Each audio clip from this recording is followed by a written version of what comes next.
de Brasil Progresso, Trânsito Escola, mais uma vez aqui com vocês, nesta terceira produção, neste terceiro vídeo, comentando sobre os movimentos sociais que estão acontecendo no Brasil.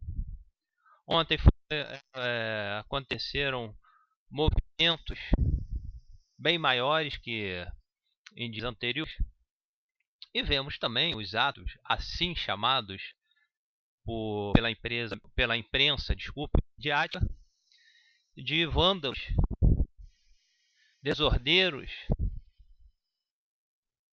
Porém, temos que ver que você que é estudante de ciência política, você que é estudante de história, você que é docente nas respectivas áreas, ou você apenas que é autodidata, sabemos que pela história humana, até pela psicologia comportamental da massa humana, existem indivíduos e indivíduos. Aqui há indivíduos exaltados que vão contra um simbolismo que represente o suplantar dos direitos e garantias fundamentais da pessoa humana, os direitos humanos.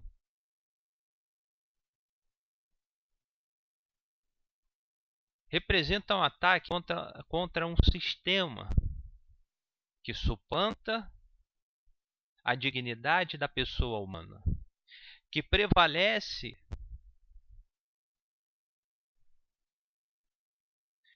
enaltece minorias sociais, como no Estado absolutista, por exemplo. Existem também aqueles manifestantes, aqueles funcionários que apenas seguem. Vamos seguir o líder. O líder faz isso e fazer. Por quê? Não sei, eu estou apenas fazendo. Existe a terceira classe de indivíduos manifestantes que vão ali para expurgar suas emoções. Briguei dentro de casa, não vou bater em algum familiar, vou para a rua. Vou pegar e extravasar toda essa carga emocional que eu tenho. Então temos três classes de manifestantes, cada um com seu simbolismo. O primeiro, repito, aquele que é contra um sistema e vai agir como vândalo, assim como falam, mas de uma forma legítima, contra um simbolismo de um Estado absolutista. O segundo é apenas o que segue, o líder. Não tem opinião, porém, vendo a massa pelo instinto de grupo, ele vai e segue. E o terceiro, que faz uma transferência. Ele não está pela causa. Ele usa a causa para apenas expurgar suas emoções. Então, três classes que nós temos aí.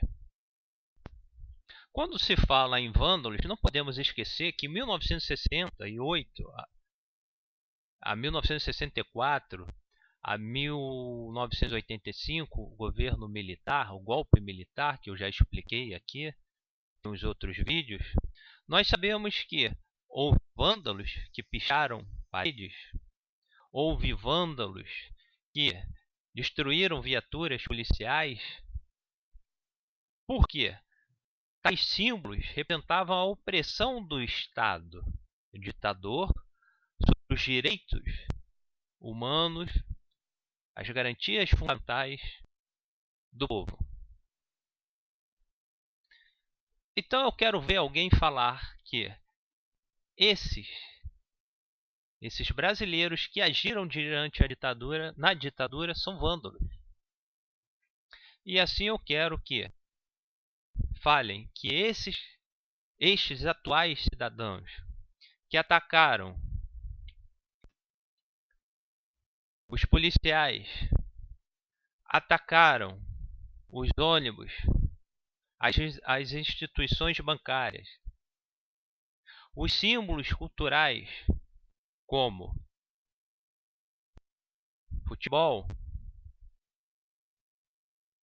o símbolo do carnaval, o exemplo teve no Rio de Janeiro. Então, por quê? De uma certa maneira, estes exaltados, e o que sabemos no Brasil, que vive um pão em si, o brasileiro é indolente politicamente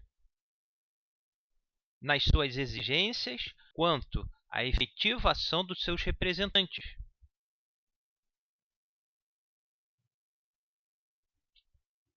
O que se está por trás desses símbolos, entre aspas, vândalos?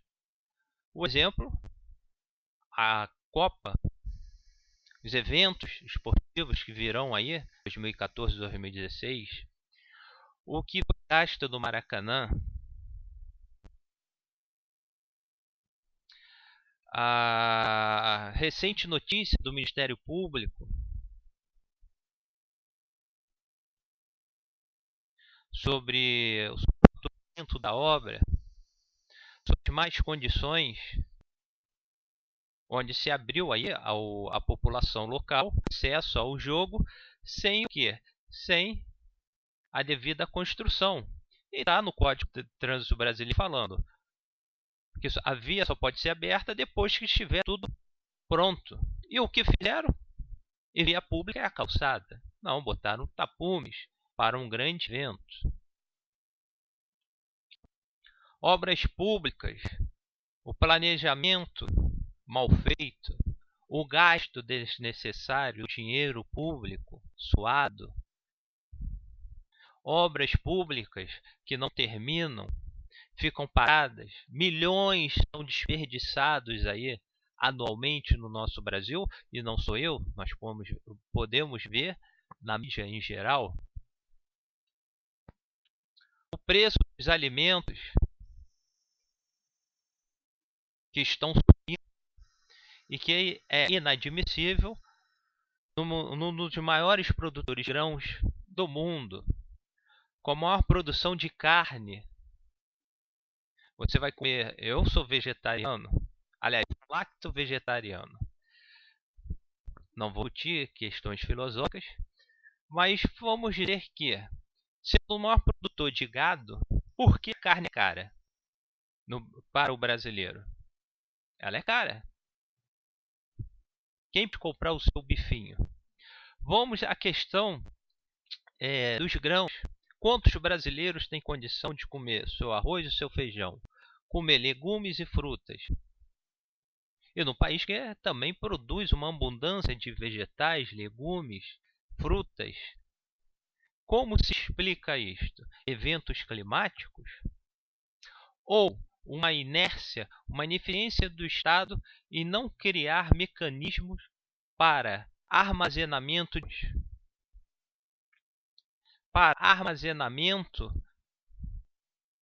eficiente de frutas e legumes. Não podemos esquecer que muitos dos alimentos são estragados no percurso porque boa parte das vias públicas, tanto vias rurais quanto as vias rurais, que são estradas e rodovias, quanto as vias urbanas, trânsito rápido, arterial, coletora, local, estão em péssimas condições. Apesar do investimento, grande maioria dessas vias, mesmo aquelas sob concessão, cobrando pedágio,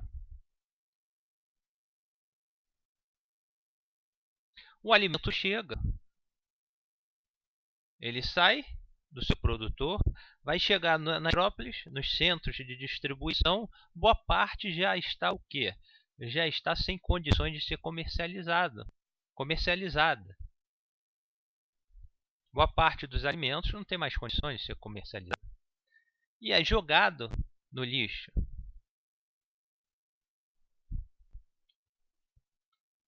O aumento da inflação de uma sexta economia mundial que come mais ainda, diminui mais ainda o poder aquisitivo do brasileiro. com salário mínimo que não serve para nada. Se vermos aí as potencialidades do Brasil, a sua posição econômica e o poder, a qualidade de vida dos brasileiros. Transporte público. Nós temos uma conivência entre os gestores públicos e empresários de ônibus. Grande parte dos ônibus não tem condição de transitar nas vias. Pneus carecas, lâmpadas queimadas, vidros rachados, às vezes falta de freio, assentos semi-soltos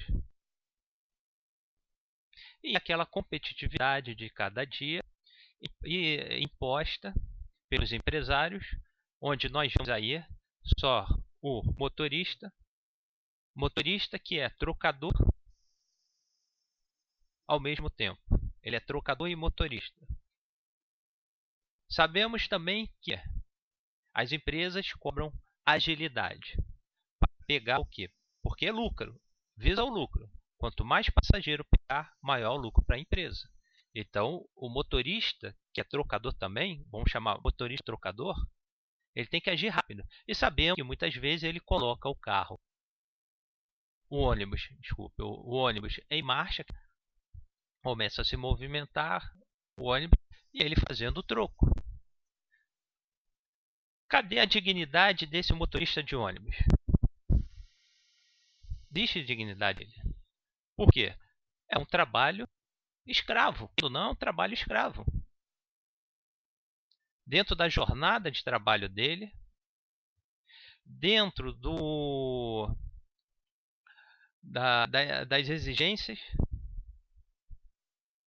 e o que é pior, o desgaste emocional, o desgaste orgânico. Por que isto? Se o motorista é trocador, o cérebro ele vai ter que estar, mesmo com um ônibus parado, ele está dirigindo, o ônibus está em movimento, o passageiro fez sinal, ele parou. Ok? Antes de parar, ele vai ter que observar, vai ter que sinalizar, colocar o carro ali parado. O ônibus parado, desculpa. O ônibus parado. Passageiro entrou. Ele vai ter que dar o troco, vai ter que pensar ali quanto é que deu, vou ter que dar quanto. Ok. E depois o que? Antes de colocar o carro em marcha, sinalizar. Ok, verificar se dá para prosseguir. Quer dizer, ele se torna maior. Se o desgaste dele se torna maior, mentalmente e até fisicamente, ele representa um perigo para a sociedade. Tanto que, na jurisprudência atual, há uma responsabilidade objetiva das empresas de ônibus, no caso de um acidente. Mesmo que o cidadão seja pedestre, quer dizer, pedestre, não usuário, né, do serviço de ônibus, do serviço público, né, do transporte coletivo ônibus, responde por uma responsabilidade objetiva inerente às funções do serviço. Agora, cadê a dignidade do motorista? Onde está o artigo 3º de tornar uma sociedade justa? Então existe uma coesão muito grande entre lobistas, transporte público, com gestores públicos que ganham, nós sabemos, já vários noticiários por isso, que levam dinheiro desses grandes empresários. Temos também, conforme aqui, minha casa, minha vida. Quer dizer, minha casa, minha esperança e minha desgraça. As políticas habitacionais no Brasil, por décadas, privilegiaram sim aqueles que tiveram dinheiro. E sabemos que negro no Brasil sempre foi delegado ao quê? A ausência da presença do Estado. Só depois de um tempo para cá, com esse movimentos sociais, não vou citar aqui qual presidente, né? É que o negro passou a ter o quê? Uma condição de estudo, de moradia, as classes menos privilegiadas e até não os negros, os brancos, né? Porque no Brasil vigora o nome e o sobrenome. Vigora tem o quê? Quem se destacou, quem tem dinheiro. Enquanto estas classes, elas ficam o quê? Elas ficam aí, a Deus dará. Ok, vieram várias medidas sociais, porque está na Constituição, o artigo 6º da Constituição Federal de 1988, e vemos construções aí. Construções que acabam o quê? Não oferecendo moradia realmente. São realizadas, erro na execução, erro no cálculo. E não podemos esquecer que são financiados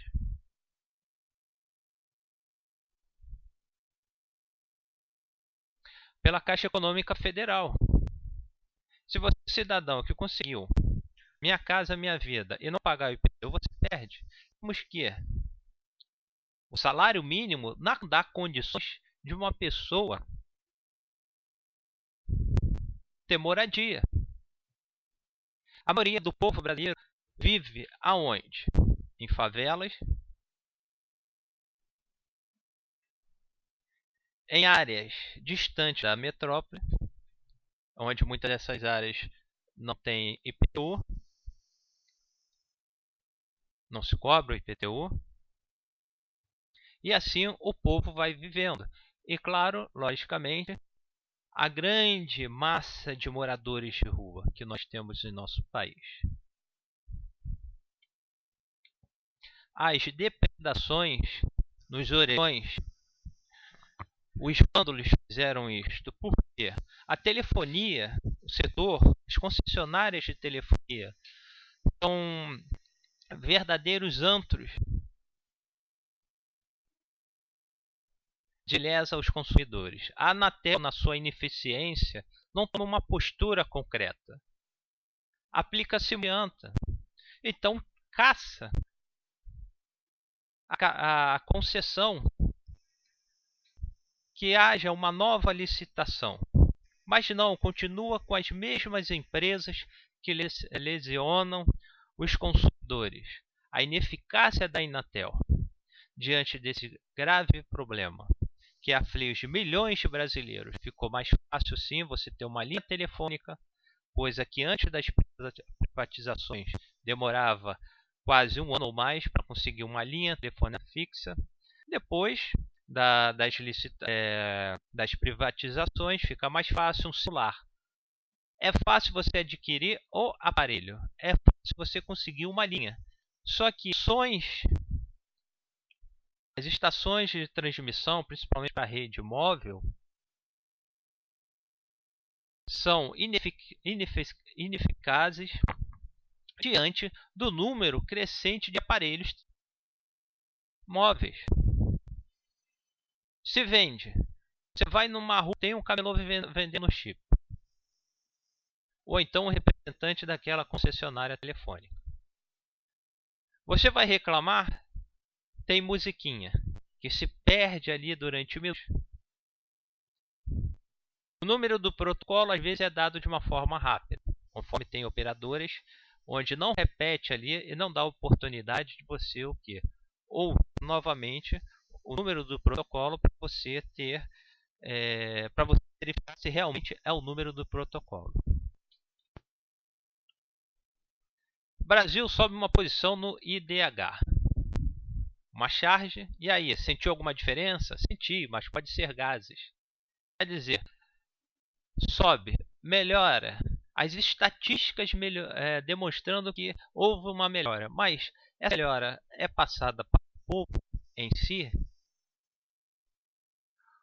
vivemos num populismo, onde qualquer melhoria é show hollywoodiano. Os spots, as propagandas políticas, melhorou o Brasil, mas melhorou em que sentido? Do miserável ao subnutrido. Se faz uma festa de pão e circo para, claro, se eleger ou se reeleger. Mas o problema continua, que é o quê? A falta de alimento. Antes a pessoa ficava 12 horas com fome, agora fica o quê? 11 horas com fome. E a nossa Carta Magna diz: erradicar a pobreza, as desigualdades sociais. O que não vem se conseguindo ao longo de vários governos, desde a promulgação da nova Constituição Federal, a Constituição de 1988. Os ataques aos bancos, às instituições bancárias, por quê? O protecionismo do Estado. O Estado é fictício, quem dá vida são os agentes públicos, principalmente os agentes políticos. E muitos são coniventes com os banqueiros. Esses que violam constantemente os direitos do consumidor.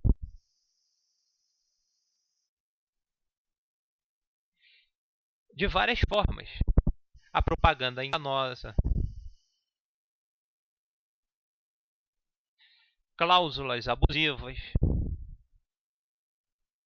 A propaganda enganosa por omissão. Tipo a cesta básica, isso eles não divulgam. Você tem direito a uma cesta básica aí, que vai diminuir bastante o que? A carga de tarifas. Os juros abusivos destas instituições, onde cada vez mais o brasileiro fica endividado. Ele vai te socorrer diante de uma instituição, porém os juros são tão altos que ele não consegue, ele fica mais endividado. Aí perde-se a casa, perde-se o carro, perde-se a dignidade. Brasil, melhoria no IDH e a mesma circunstância do brasileiro. Como eu já coloquei num dos vídeos falando sobre o teto máximo remuneratório dos servidores públicos, o teto máximo do ministro do Supremo Tribunal. Vocês podem ver qual é o subsídio máximo dele, quer dizer, o salário. Vocês vão ver o salário deles. Ok, subtetos, tem o municipal e estadual. Só que um detalhe importante, se pegarmos aqui dos prefeitos, não há na lei que proíba ganhar igual ao ministro do Supremo Tribunal Federal. Quer dizer, se o subsídio dele é de 30 mil reais, o prefeito pode ganhar. O governador pode ganhar. Só pode ganhar o pessoal do judiciário, que só pode ganhar 90,25%. Enquanto o piso salarial nacional é de R$ 622, mesmo que seja de R$ 1.000. Então, se compararmos, vivemos num estado absolutista. Os nobres estão aqui, ó, os nobres. Não podemos esquecer que, se o teto máximo aqui é de 30 mil, aqui os prefeitos podem chegar bem mais, porque existem várias ajudas. Ajuda de paletó, ajuda de viagem, ajuda de combustível e assim vai por diante. Onde pode chegar a 50 mil reais. Não é à toa que vários prefeitos aumentam, chegando a 50 mil reais. Quer dizer, é legal? Por lei, sim. Por lei, sim, é legal. Mas é imoral à luz do bom senso, à luz da solidariedade, à luz das virtudes humanas. É indecoroso, é imoral, é egolátrico e é até sádico. Por que sádico? Uma pessoa que sente em aumentar o seu salário. Enquanto o piso salarial nacional não atende às necessidades básicas, eu não posso dizer que esta pessoa é solidária, é altruísta, é universalista. Não, ela é egoísta. Não se esquecendo que os subsídios, os salários deles, vêm através do suor do povo, através das arrecadações de impostos. E mais uma vez eu friso, o problema não está na quantidade, mas da maneira que é canalizada, direcionada os impostos a países com uma carga tributária bem maior do que o Brasil. Porém, se tem qualidade de vida tais populações respectivas. No Brasil não, se arrecada muito e pouco é aplicado para a melhoria da qualidade de vida do povo.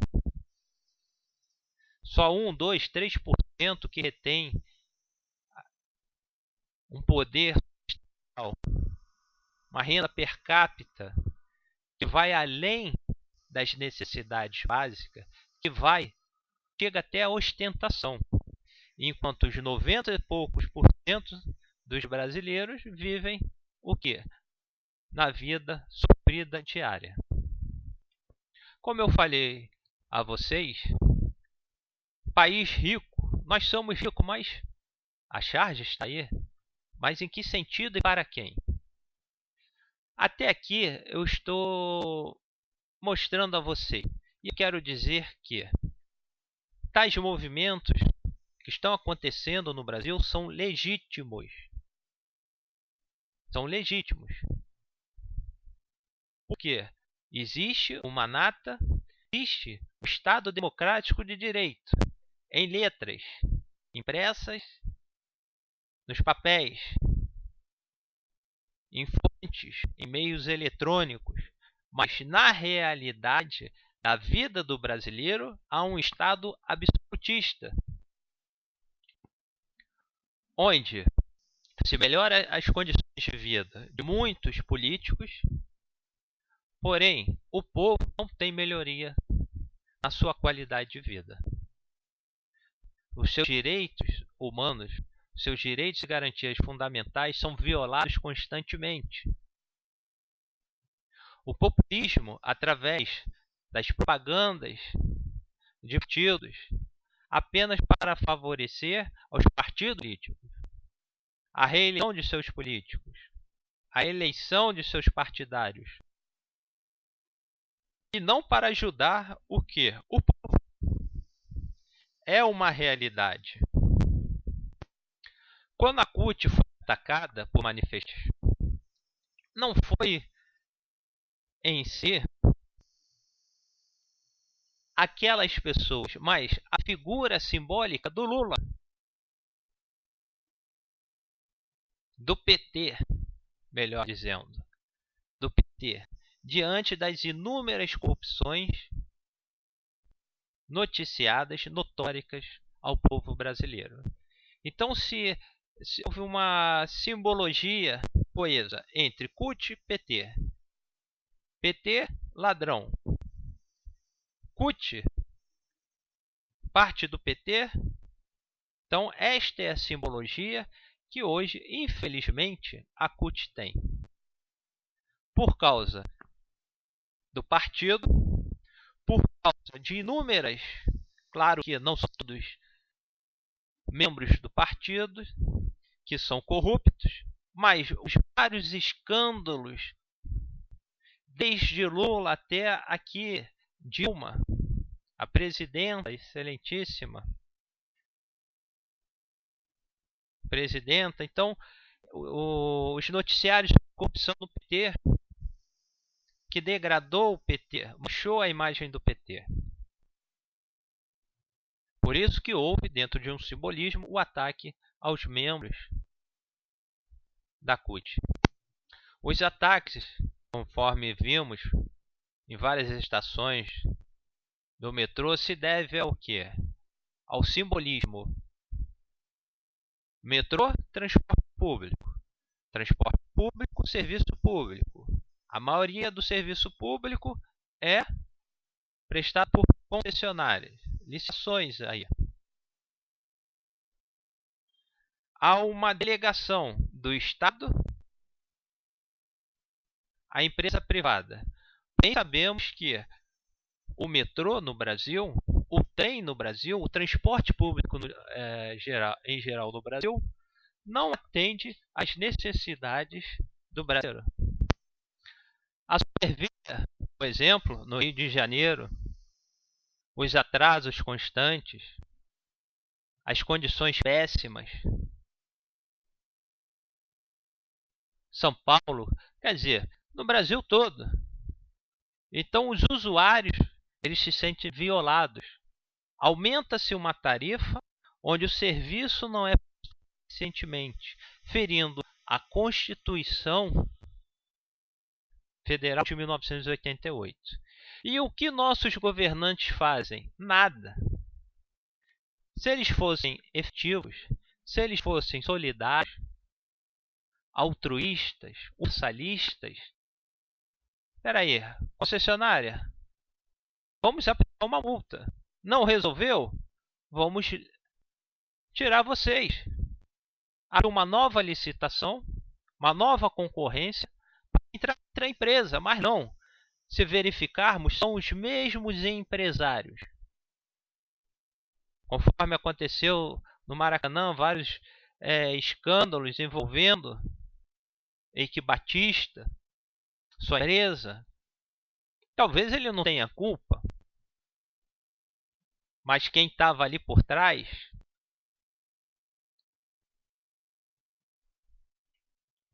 depredações também contra os pardais, os radares. Por que isto? Porque radar ele serve como um meio de tirar dinheiro do povo. Uma indústria que já vários deputados falaram, uma indústria da multa. O Código de Trânsito Brasileiro preconiza a educação em primeiro lugar. Se uma pirâmide, o ápice é a educação. A base, desculpe, se montarmos uma pirâmide, a base é a educação. A base é a educação. O ápice são as multas. Então, primeiro vem a educação, depois as multas. Mas não. Quantas propagandas, divulgações televisivas são sobre questões de educação? Em relação a multas, ao dinheiro arrecadado pelas multas. Nas escolas públicas ou privadas, ou quiosques, ruas, dando panfletos para educar o povo. Então há uma revolta, sim, há uma revolta diante desta indústria. Não vou dizer, claro, que não há condutor que não respeita as normas de trânsito. Mas não é uma justificativa para se basear no erro e criar o quê? Uma arrecadação desnecessária. Tão desnecessária que, para onde é que vai cada multa aplicada pelos órgãos de trânsito? Porque a maioria das ruas são esburacadas. Sinalizações caras ou colocar de forma errada. E para onde vai esse dinheiro? Chamaram de vândalos aqueles que atacaram Itamaraty. Qual é o simbolismo do ataque dos manifestantes em Itamaraty? O Congresso Nacional Brasília é reconhecido atualmente como o centro da corrupção nacional. E por que, gente? É fictício? Não é fictício. Cresce a economia mundial. Os salários dos parlamentares sobem da noite para o dia, são aumentados da noite para o dia, enquanto o salário mínimo demora 6 meses uma discussão onde é dado o quê? R$ 20, R$ 30, que seja até R$ 50, seja R$ 200. Não atende às necessidades básicas da família brasileira.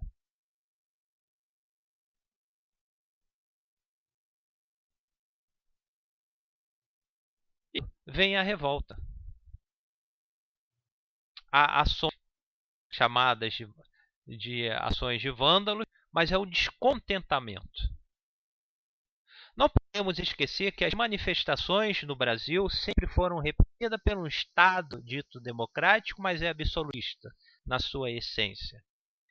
Os professores, temos uma esteira de exemplos. Estudantes, antes disso tudo, estudantes de uma forma pacífica, que são agredidos pelos policiais, gás de pimenta, cacetadas, professores. Então a polícia ela é um instrumento repressor do Estado contra movimentos sociais que são contra as políticas do Estado. Não do Estado em si, porque ele é fictício. Ele tem vida através dos agentes públicos. Então, o culpado disso tudo são quem? As pessoas físicas. Os políticos, não todos. Mas diante das circunstâncias que nós estamos vivendo, das péssimas qualidades nos serviços públicos, nas políticas de habitação, nas políticas de saneamento básico, onde 70% do esgoto sanitário é jogado a céu aberto, sem tratamento.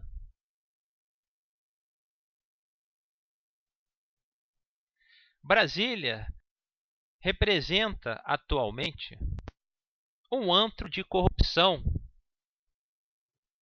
um antro de regalias. Mas não só Brasília. Qualquer instituição ligada ao Estado, à figura do Estado. São as prefeituras, os gabinetes, as secretarias. O serviço público no Brasil é muito bonito no direito administrativo. Contudo, na realidade, não. E é notório. Você vai numa repartição pública, tem algum servidor que fica conversando. Uma servidora que está lixando a unha. E se você reclamar, você é o quê? Você é sem educação. Você cometeu um abuso de poder. Ou, desculpe, você cometeu um desacato, porque tudo é desacato quando você reclama, quando você pede melhoria no serviço público, quando você chega para o agente público e fala, olha só, você está aí lixando a unha, isso não é sua função. Sua função, emenda constitucional 19 de 1998, é eficiência. Aí vai chegar, você está sendo grosso, isto é um desacato. Não. Isto é um abuso de poder de você, servidor público, amparado pelo Estado absolutista neste país. Tanto é que estas manifestações que estão ocorrendo no Brasil são defendidas internacionalmente, tanto por brasileiros morando no exterior, quanto os não brasileiros. Por quê? Se enxerga a realidade que está acontecendo no nosso país. Assisti também falando sobre os vândalos que quebraram aí instalações do pedágio. Ora. Passou-se a delegação do serviço público, a exploração das vias públicas para concessionários explorarem e cobrarem. Ok, tá. Só que tem casos, vou contar um, onde se construiu o 6º pedágio no município, aí afora do Brasil, num espaço curto, quilométrico, sem necessidade. Uma estrada alternativa foi fechada, que não não oferecia perigo, mas foi fechada por quê? Obrigando a passar pelo pedágio. Então, as empresas, elas se aproveitam disso. Não podemos esquecer, repito, que existe, sim, lobistas e agentes públicos políticos unidos em interesses próprios, não ao interesses do povo. E muitas dessas áreas onde tem pedágio, o serviço é ineficaz diante do preço que se cobra. Falta o quê? Acaba faltando manutenção, acaba faltando ambulâncias para socorrer. Se você paga caro, se espera ter um serviço adequado. Agora, existe um grande problema também.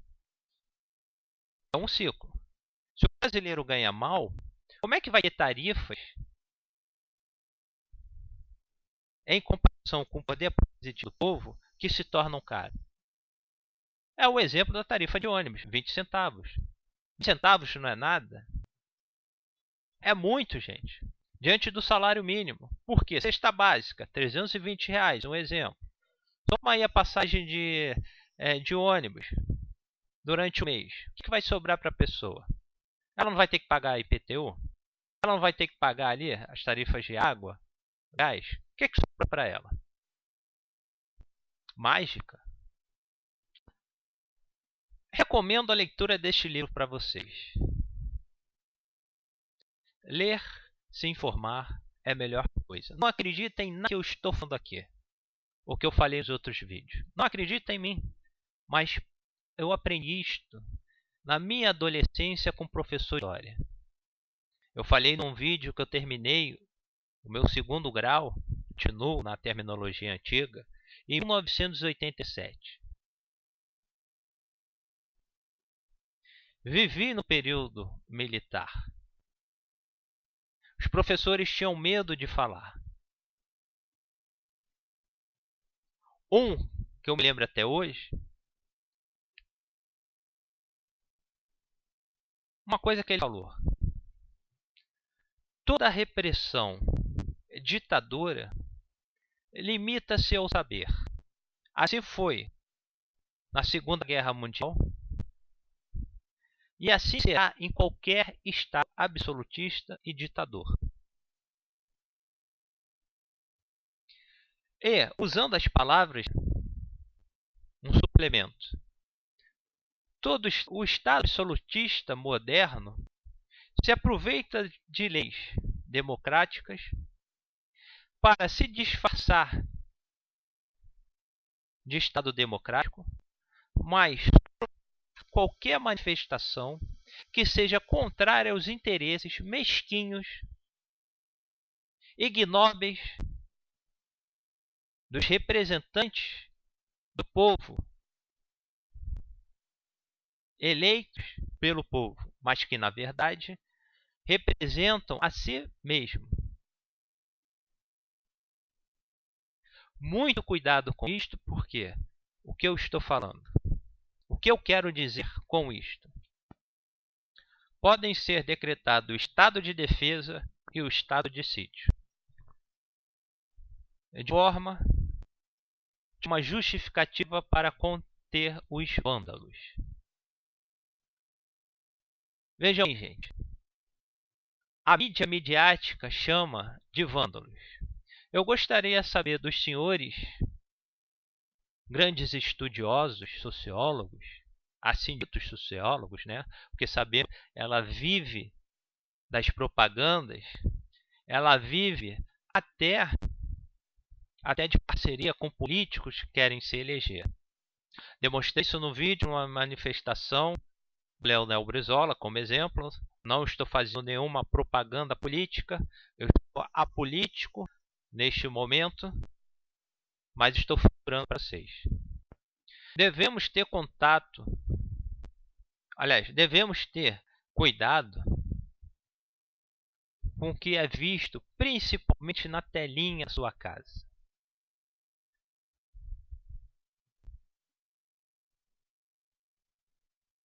nas TVs abertas. Devemos pesquisar uma das maiores invenções para a democracia, para o conhecimento, que é a internet. Não ler um artigo ou outro, não está mas sim pesquisar. Recomendo a vocês assistirem, tem aqui no YouTube, o filme 1984, sobre a manipulação do Estado sobre a população. Vigiados, controlados, persuadidos, enganados. Temos que ter cuidado com isto. Porque estão chamando os manifestantes de fascistas, de vândalos.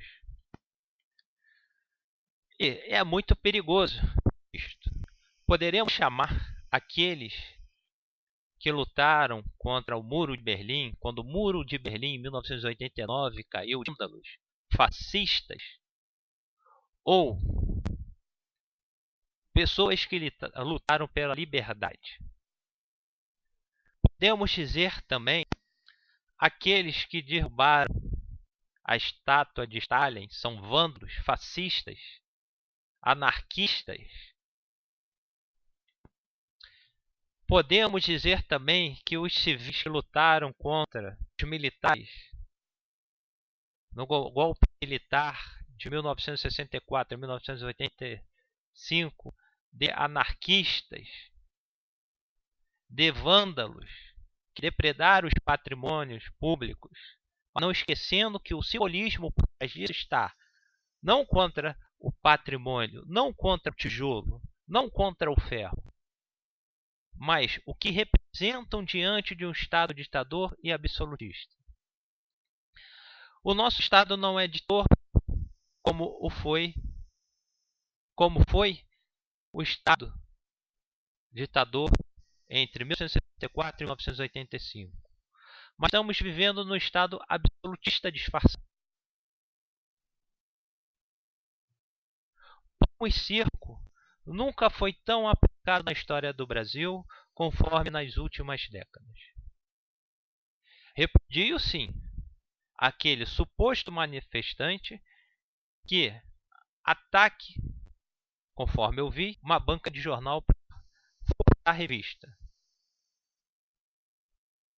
Porque não existe nenhum simbolismo representativo na sua ação.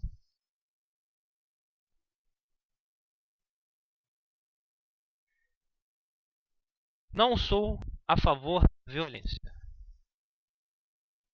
Jamais.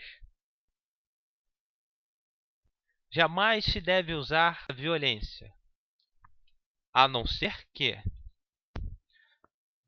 haja necessidade quando os nossos governantes não escutam as reivindicações populares e colocam tropas nas ruas com o disfarce de contenção de vandalismo a vandalismo.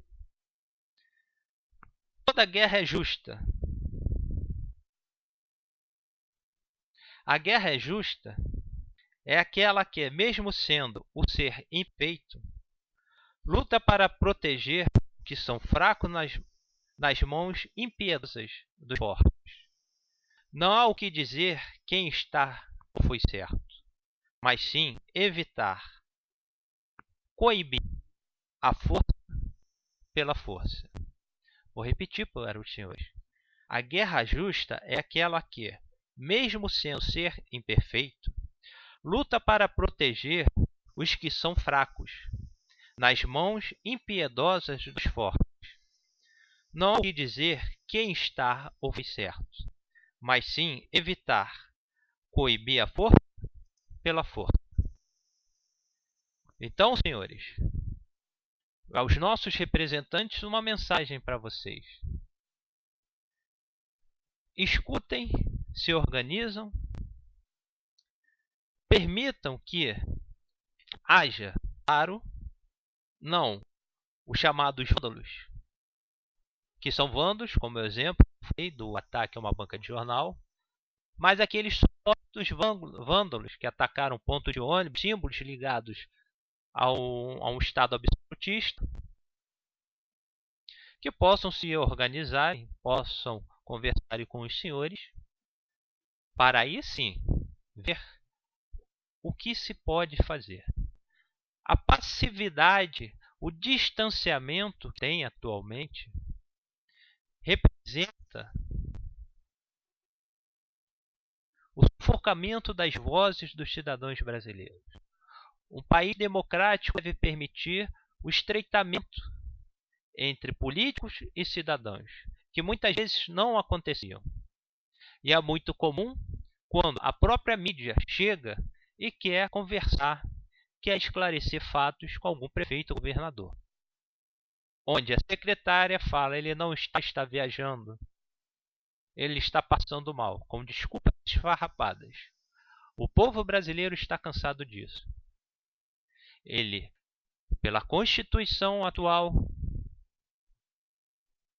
quer sim o diálogo. Porém, quando não há diálogo, como isto é normal, quando qualquer ser vivo não tem acesso aos meios que proporcionem a qualidade de vida, não proporcionem a sua sobrevivência, vai se revoltar. Isto é natural, é uma lei natural, é um instinto de sobrevivência que imperou em grandes revoluções históricas na humanidade e vai imperar ao longo da existência até o último ser humano na Terra. É inerente, é um instinto de sobrevivência. Mas o que eu tenho observado não é só isto. É uma exigência na melhoria de vida, é o capitalismo sendo aplicado no Brasil. Tanto é que quando se pede melhoria no transporte público,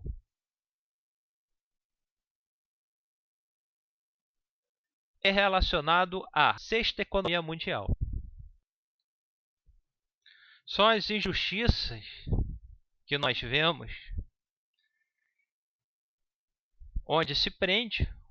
Vou dar um exemplo, e tem vários outros exemplos, de um fato onde o madeireiro, ele em liberdade por ter pago multa, enquanto o morador de uma localidade foi preso pelo pessoal do IBAMA porque ele cortou uma lasca de uma árvore numa área de preservação ambiental para fazer um chá. Isso não só eu estou inventando. Tem vários outros exemplos. E ele foi preso. Então temos diferenciações. Aquele que tem recursos financeiros para pagar multas, contratar advogados particulares, e aquele que não tem. Isso representa um Estado absolutista e democrático de direito. Vocês que estão assistindo este vídeo, opiniões, repassem àqueles, informam sobre esses 3 vídeos que eu fiz. Você que é estudante de ciência política, ciências políticas, você que é estudante de história, você que é docente, comente aqui. Venha comentar.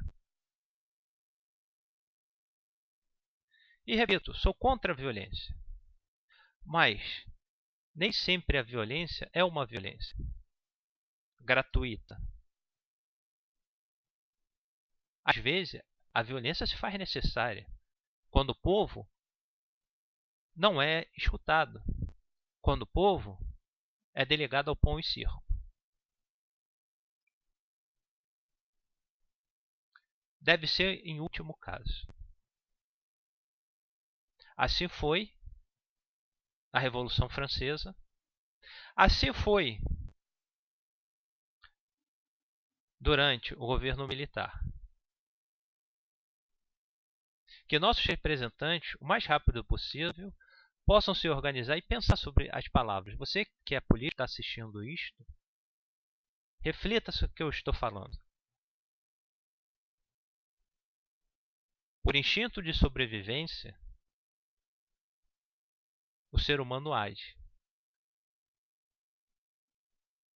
como troglodita. E a palavra troglodita aqui que eu uso não é aquele